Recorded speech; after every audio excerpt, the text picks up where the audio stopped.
Welcome to Cybersecurity Refined and Feral, where refinement meets chaos in the digital world. We invite you to join your co-hosts Candy Alexander and Cailin Sullivan in another open conversation on topics related to cybersecurity. Welcome to Cybersecurity Refined and Feral. I'm Cailin Sullivan. And I'm Candy Alexander. Thanks for joining us today. We're so happy that you're here. We have a really interesting topic to discuss this afternoon or today, and that is going beyond egos. In other words, looking at collaboration over competition. It's a topic that has come to the forefront, it seems, more and more and more of late. And, it speaks to that in the cybersecurity profession. It feels like you get into some environments with cyber folks and it's really competitive. Cailin and I were fortunate enough to just recently go on a cruise con, the first inaugural cruise con, and it was shockingly the opposite. Everybody was very supportive, collaborative, and it really brought to light how brutal, to be quite honest, our profession can be in the competitive nature aspect. Yeah, No. especially with us historically having been going to RSA, and that is definitely a bigger, way bigger conference, but it also, it incorporates many different personalities, and many of those being ones that want to one-up each other. Absolutely. So, in preparing for this topic, I did a little bit of research, and it's not something just unique to cybersecurity. However, cyber is definitely a profession that experiences this. And I guess, generally speaking, the competitive nature increases with the amount of supply and demand. And I guess that makes sense, right? But that suggests to me that it becomes more competitive as the amount of jobs funnel down, or there aren't as many, so therefore everybody's competing for the same job. But ironically enough, you look at the news and headlines, they're still saying that we're understaffed for skilled cybersecurity. So I don't know if I buy that. What do you think, Cailin? Yeah, I don't know. I think that might have something to do with it, the supply and demand, but I think also because people, say that there is like a skills shortage, it might influence people that might have more skills to be snobbier or harder to talk to than otherwise would be. I think it's also different facets of the profession can be more technical than others, and with that kind of technical knowledge that not everybody may have may come with a sense of elitism. It's definitely something interesting to take a look at. There's also obviously personalities out there that like to act like they know what they're talking about, and they might not know so much. Those people will often kind of, how do I say, call themselves out if they're one of those people that's kind of fake it till you make it in a bad way.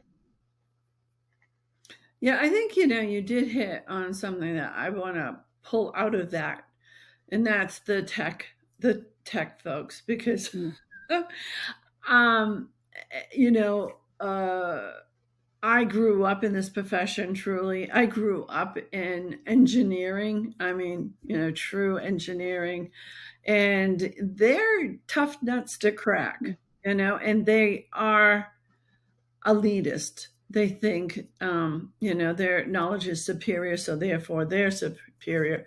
But, on the other hand, Cailin, again, growing up in the profession and bringing you up as a child of the profession, you've met some of the founding fathers, some of the luminaries in this profession. And we've always remarked that, ironically enough, those luminaries are the most down to earth, approachable people going. And Hmm. that's something that you and I have strived for, to be as such. And of course, we have our challenges, and we talked about them on being nice or bossy, and how, we're not always approachable. But, ultimately, if somebody ever came to me and said, I don't understand this, or can you help me? I'd be the first to drop everything to help. However, I get the impression, I've had this happen, that when I've asked for further clarification or help me understand something, you kind of get the eye roll and like, really, type of, snobbiness that have mentioned. So I think even within our profession, we have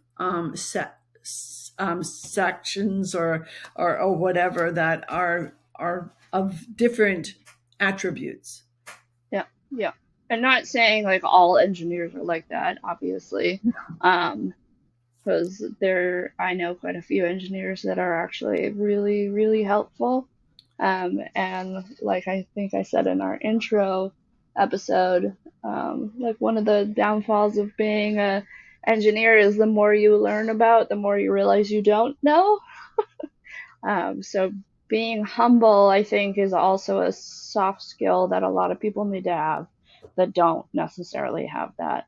But like you said, a lot of the people that should have egos that we know don't necessarily have egos. Um, No but way. I think social media, it would be interesting to observe and see what ages these people with egos have or are, Mhm. because I wonder if there's a correlation between growing up on the internet or being on social media has affected that. Yeah, I mean, let's face it. I know, like 10 years, 15, 20 years ago, on Facebook, it was a thing to be like, have the persona of a perfect life, Hmm. and only say good things. And, like, it was truly not realistic and not natural. Um, so I think social media, does have that influence on a public image. And we have to, I mean, we also heard that recently, in the conference we were at, that you really need to have that public image and persona, and amplify that through social media. But I would challenge it to be, keep it in balance, be, to Hmm. be humble, be human, demonstrate. And it's interesting because I'm thinking about that individual, and they were very humble, and Yeah. they were very human. They were not afraid to say, hey, I, failed, my CSSP exam, whatever times. So I think that's the important part, is to remain balanced, just like anything in life, right? Is to Hmm. remain balanced. And that's the secret. But you also bring up an interesting point about age, right? And demographics of that. So I'm thinking about when we were at RSA in the Internet of Things Village.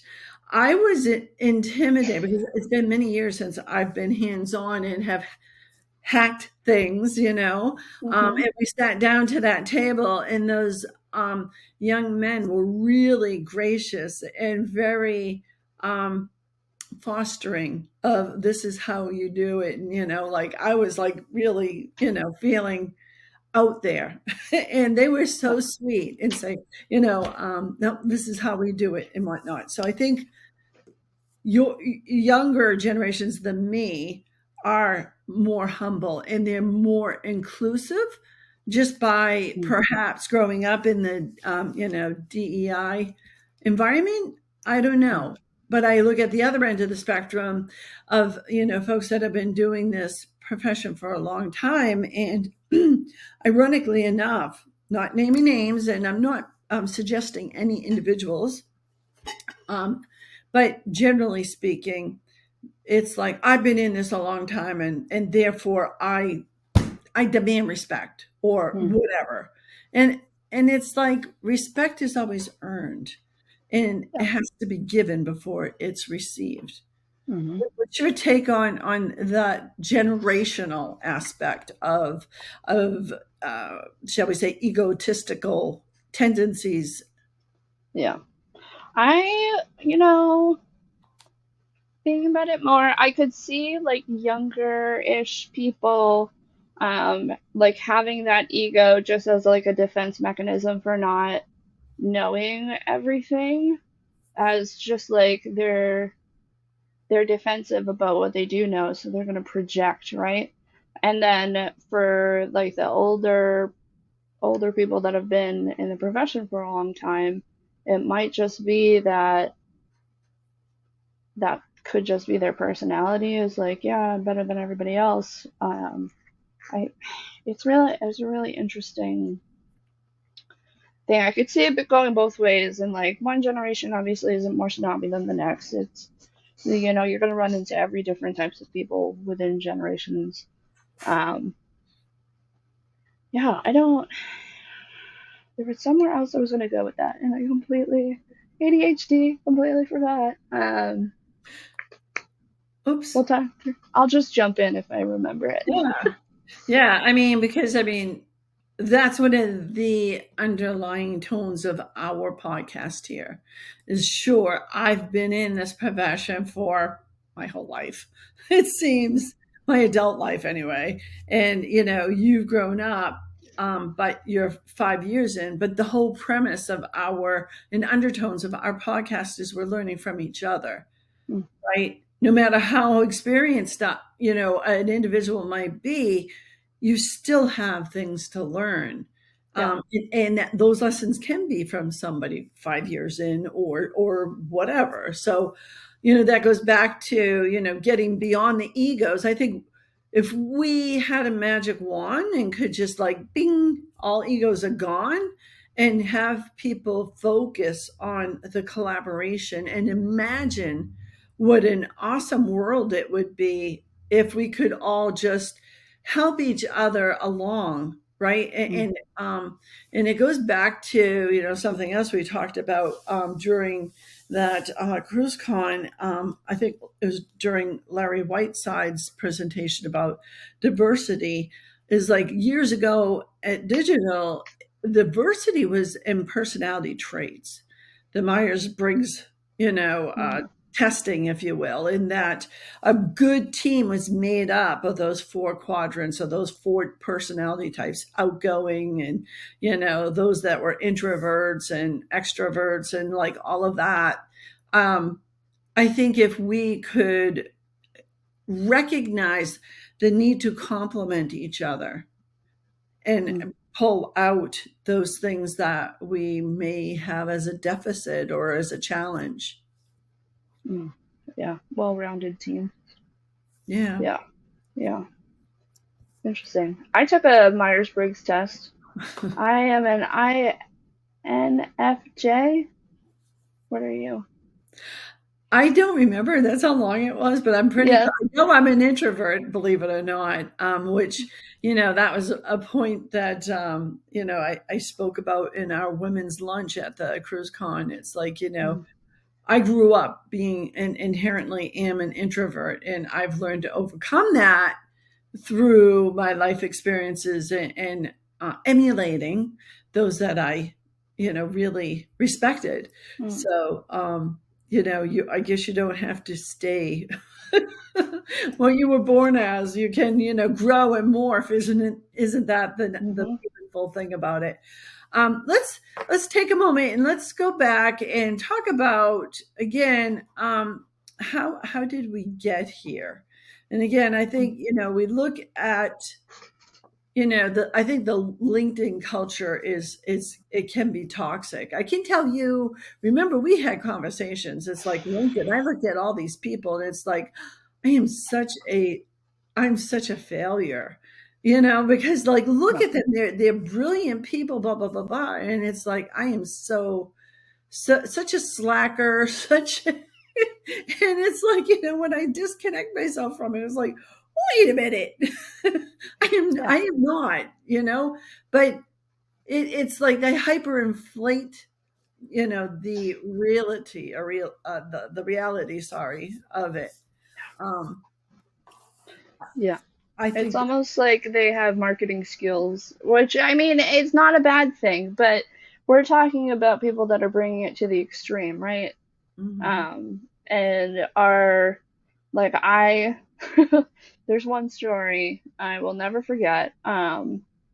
Somebody was introduced to one of my coworkers at a former place of work, refused to even stand to meet this woman, but yet at the same time is touting like, "Oh, I'm all about helping others in the profession." But I mean, actions speak louder than words, right? So it's the prevalence when you come across these people is makes it seem like maybe there's a lot of them. I want to get to a place where I don't have a story every single conference that I go to where somebody's a snob. um, which was great about CruiseCon because nobody there was like overtly snobby, didn't want to talk to anybody. I mean, even the keynote speaker, which was Michael Rogers, Admiral Michael Rogers, former director of the NSA, even was like a down to earth human to talk to. So, um, Right. Yeah, absolutely. And I just think that our culture, our society, you want to hang out with the winners.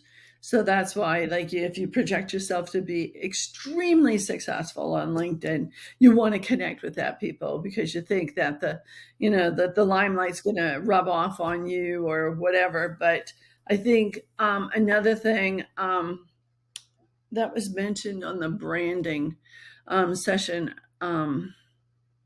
Was it Jarek? yeah, Yeah, mentioned is you need to be genuine. And I yeah, think that's profound. That was the most profound thing. You have to be genuine because you can be a rock star, you can be, a schlep, but as long as you're genuine and you're trying and you're reaching out and you're trying to be a team member, that's what the, goal yeah, is, I think. When we think about this, getting beyond the egos and that big egos that a lot have in our profession, I think some of the negative impacts I don't think people really think about, and that's yeah, that toxic cultural aspect, right? yeah, That seriously, by having the extremes of people appearing to be extremely successful and whatnot, how much detrimental, negative feelings or whatever projections that put on people like, wow, I've been working just as hard as that person. And, it makes them feel really bad about themselves. yeah, And I think that people don't realize that negative intent is there, or then it's not an intent, sorry, that negative connotation is there. yeah, yeah, It's really yeah. profound. Makes you wonder too about um, like if they're also using their influence, but they don't have the experience or the knowledge that they should. What kind of information are they putting out there? They're setting expectations for people that might not be reached because they're faking it. Just Mhm. goes back to that genuine. I think Right, that's the key for everything is just be a genuine person. right, Um, the toxic culture is definitely, and people are not always going to speak up about the toxic culture either, right?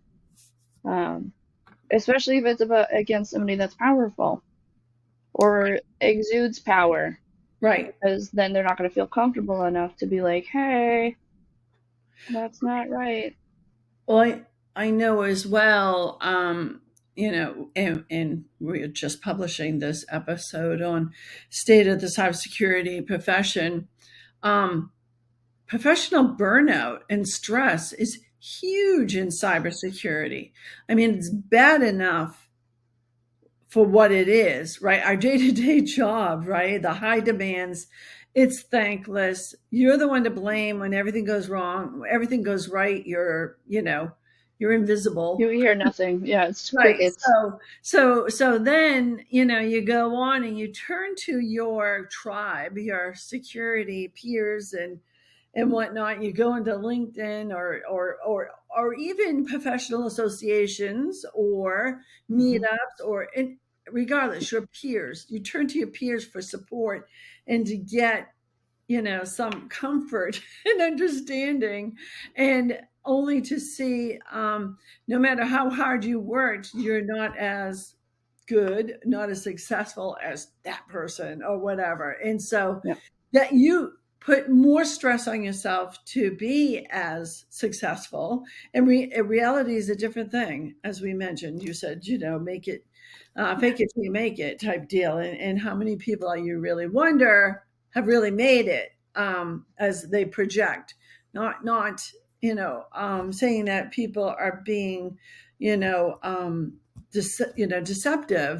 but they might not be completely as honest. But here and there, that added pressure of where that success line is just moved up. Just as you feel like, I'm working really hard and, we haven't had any issues at work with the, cyber program or whatever your win is. And you go to your peer group to celebrate that win. And you find out that somebody's like, has an inflated success line, and you got another 3 football fields to run before you even come into that same playing field. You're like, feel so deflated. So Mm. I just hope that people recognize that instead of announcing their successes, to celebrate others' success. Because Hmm. I really, this past year, I mean, we're only in February, but this past year, I'm really consciously working to celebrate other people's success. Yeah. Yeah. I mean, it goes back to like, think of this profession as like a company, right? Like, toxicity is going to start from the top and it's going to flow down. So you want to lead by example.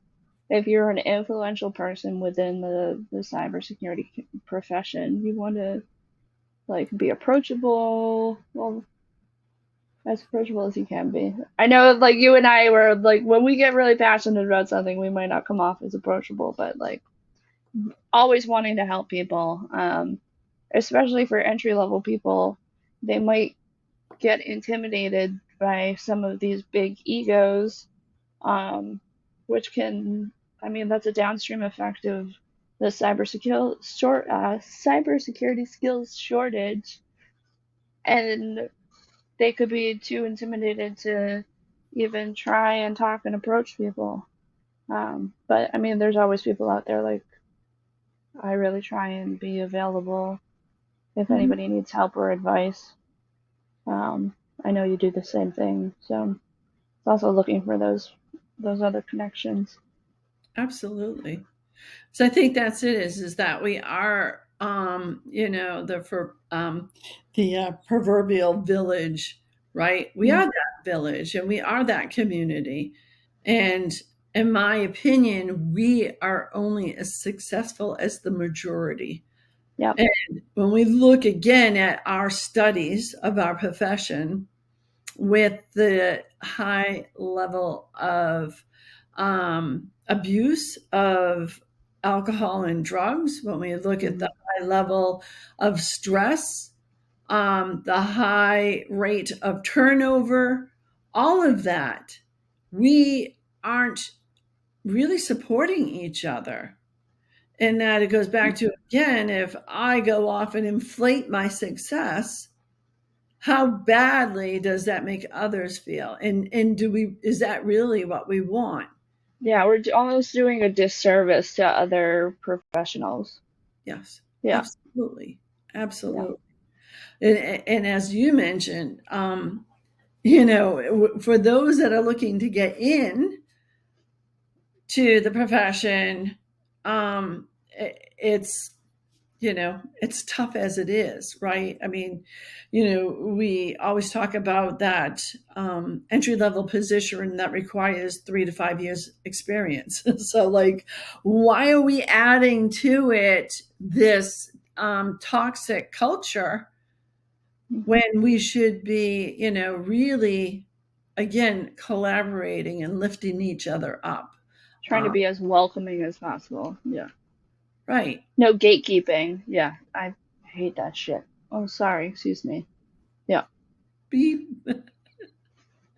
Absolutely. No, it makes a lot of sense. So, when we think about, this whole issue, um, I think, we should talk about what are some of the things that we can do to fix it. Mm.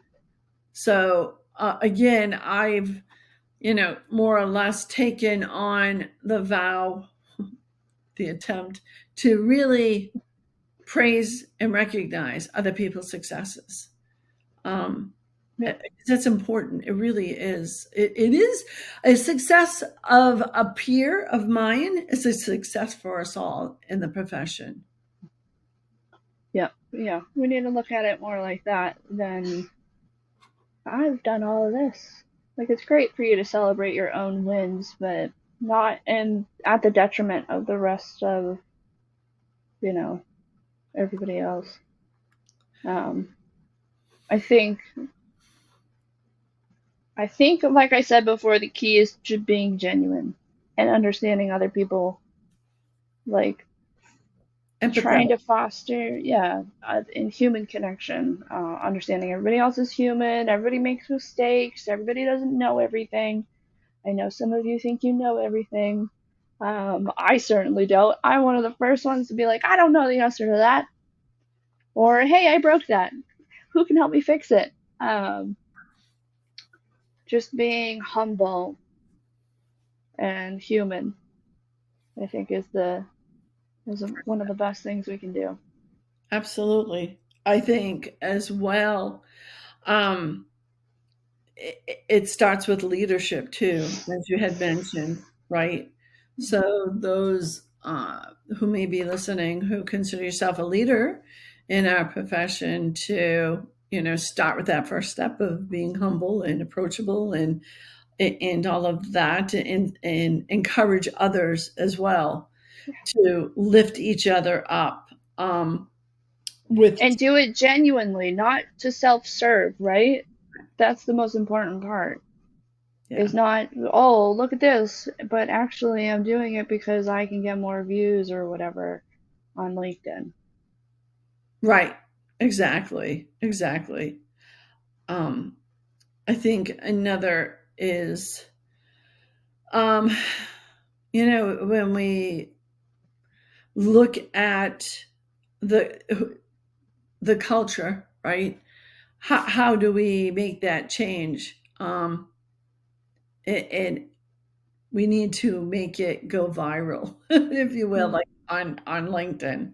And you know what? I mean, even if it starts off with, I'm just going to comment on, because you can comment on something to get more visibility, but commenting positively is a start. So, like, even if the goal is to get more LinkedIn followers or expand your horizons or whatever, just remember that, a positive affirmation is going to go a lot farther than you being a know-it-all and like, oh, that's not how it's done, or that's not how we did it back in the day. I mean, those things come off as negatively and make the individual making those comments very negative. So, maybe, start, again, start small with, Or Actually, I have a better proposal for that. If you have not something negative to say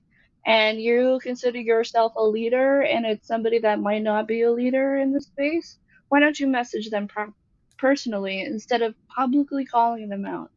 That is a good way to show that you're genuine and you're trying to educate somebody rather than be that know-it-all. Well, it used to be that you would do that as a professional courtesy. Yeah. Even in the workplace, right? Not to call somebody out in front of, the whole team or in a meeting, but to take them aside and have a conversation with them. So why should that really change Mm.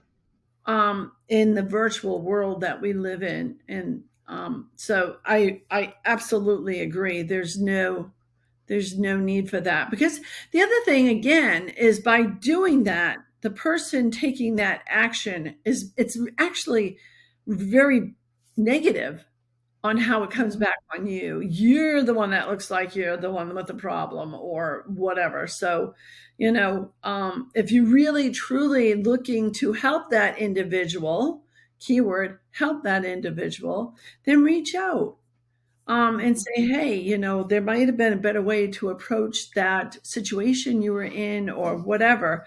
I think we too are too judgmental with social media. And of course, I include LinkedIn in that, right? Um, and that, again, being more collaborative and helping each other, because it's through helping others that we're going to recognize those weaknesses we have in ourselves and then strengthen those as well. Mhm. As they say, when you recognize something you don't like in another individual, it's probably something that you do. That So, you don't like within yourself. Yep. right. So I think, all of those things would go a long way.